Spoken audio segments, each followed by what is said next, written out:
Assalamualaikum warahmatullahi wabarakatuh. Balik lagi dengan saya Okta Yuandira dari Prodi Pendidikan Matematika Universitas Muhammadiyah Palembang.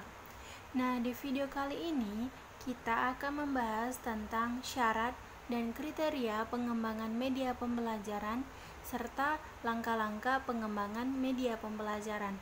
Nah, langsung aja kita ke pembahasannya.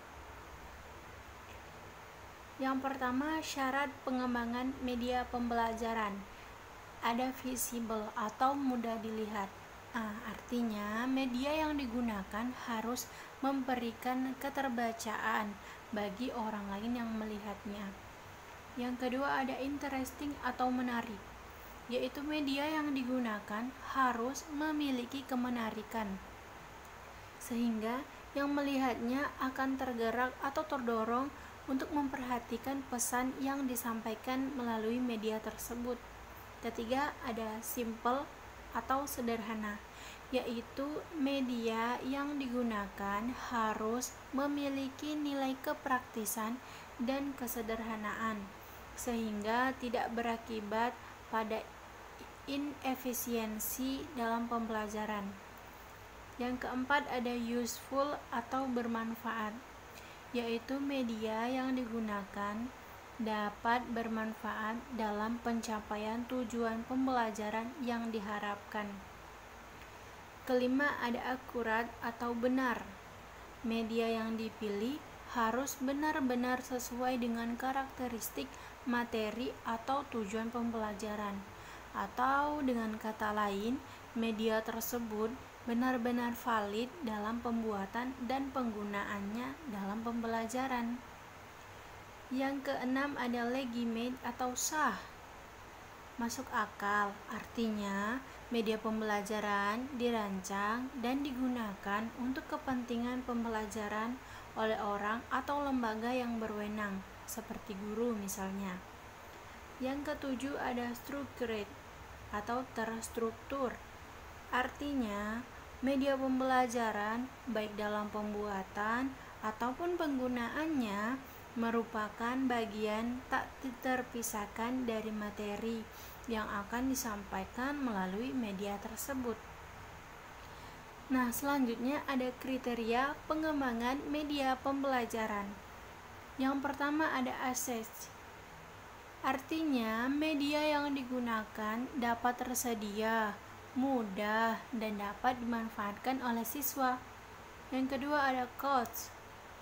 Artinya, media yang dipilih atau digunakan pembiayaannya harus dijangkau. Ketiga, ada teknologi. Artinya, media yang digunakan apakah teknologinya tersedia dan mudah menggunakannya. Yang keempat, ada interactivity. Media yang akan dipilih dapat memunculkan komunikasi dua arah atau interaktivitas, sehingga siswa akan terlibat atau aktif secara fisik, intelektual, dan mental. Yang kelima, ada organization. Nah, dalam memilih media pembelajaran tersebut, secara organisatoris mendapatkan dukungan dari pimpinan sekolah atau ada unit organisasi seperti pusat sumber belajar yang mengelola. Keenam, ada novelty. Artinya, media yang dipilih memiliki nilai kebaruan sehingga memiliki daya tarik bagi siswa yang belajar. Nah, selanjutnya ada langkah-langkah pengembangan media pembelajaran. Yang pertama, menganalisis kebutuhan dan karakteristik peserta didik.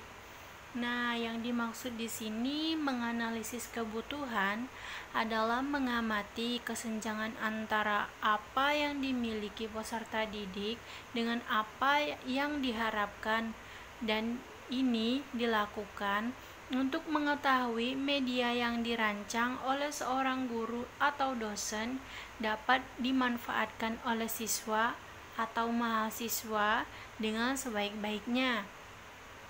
Setelah menganalisis kebutuhan peserta didik, maka kita perlu menganalisis karakter peserta didik, baik sebelumnya.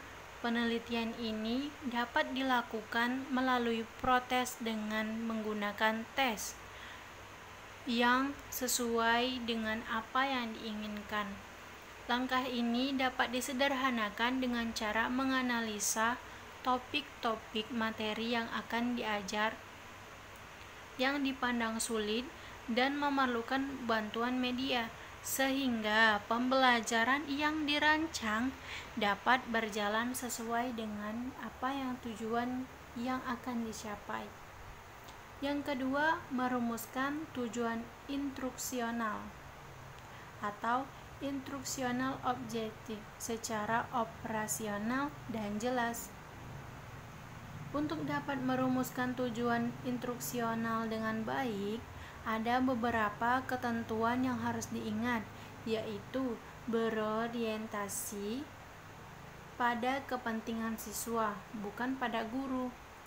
Titik tolaknya adalah perubahan tingkah laku, apakah yang diharapkan setelah mereka selesai belajar, dinyatakan dengan kata kerja yang operasional, artinya menunjukkan pada hasil pembuatan yang dapat diamati atau hasilnya dapat diukur dengan alat ukur tertentu. Selanjutnya, merumuskan butir-butir materi secara terinci yang dapat mendukung tercapainya tujuan.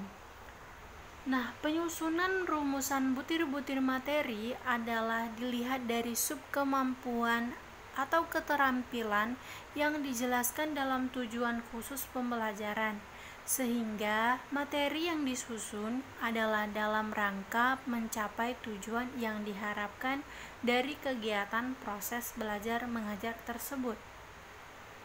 Setelah daftar butir-butir materi terinci, maka selanjutnya mengerutkannya dari yang sederhana sampai kepada tingkatan yang lebih rumit, dan dari hal-hal yang konkret kepada yang abstrak.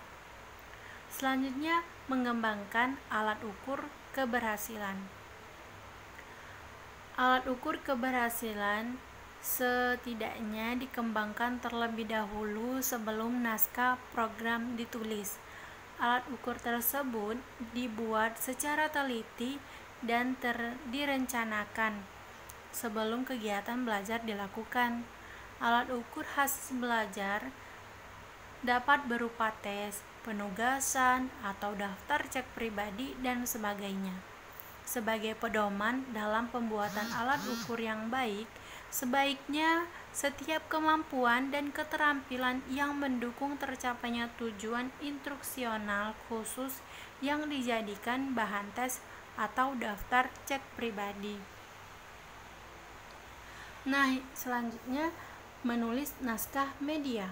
Naskah media adalah bentuk penyajian materi pembelajaran melalui media rancangan yang merupakan penjabaran dari pokok-pokok materi yang telah disusun secara baik seperti yang telah dijelaskan sebelumnya. Materi pembelajaran ini perlu dituangkan dalam tulisan atau gambar yang kita sebut naskah program media, yang dimaksud sebagai penuntun dalam memproduksi media, seperti menjadi penuntut kita dalam mengambil gambar atau merekam suara. Dan yang terakhir, mengadakan tes atau revisi. Tes di sini adalah kegiatan yang menguji atau mengetahui tingkat efektivitas dan kesesuaian media yang dirancang dengan tujuan yang diharapkan dari program tersebut. Tes ini dapat dilakukan baik melalui perorangan atau kelompok kecil atau tes lapangan. Sedangkan revisi adalah kegiatan untuk memperbaiki hal-hal yang dianggap perlu mendapatkan perbaikan atas hasil dari tes. Nah, segitu dulu pembahasan kita pada video kali ini. Sampai jumpa di video selanjutnya. Wassalamualaikum warahmatullahi wabarakatuh.